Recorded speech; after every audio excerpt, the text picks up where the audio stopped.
Y'all, hey, I'm getting started on a 40-inch combo smoker, the kind that you can cook reverse flow or traditional flow on. I did a video with mine a couple months ago cooking on it and stuff if you wanted to check it out. But anyway, what I was just doing was cutting the firebox out.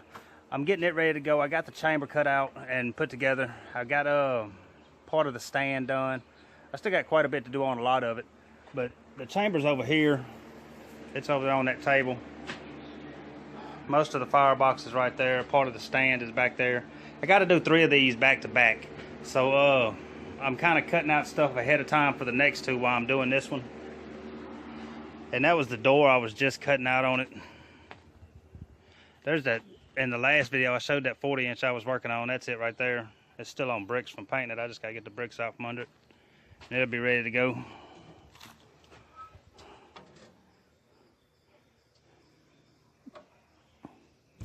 But this one is similar.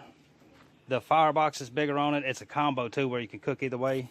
But the chamber's about the same size. This one's 1/4 inch too, so it's gonna be pretty heavy. But anyway, I'm gonna get to putting this firebox together and get this, try to get this stand finished. And just take it from there. There's a lot of stuff to do on these 3 smokers. Then I got another one that goes with it. It's a reverse flow with a vertical box. So anyway, we're gonna get going on this stuff before it gets too hot out here. It's already, the humidity is so high out here right now.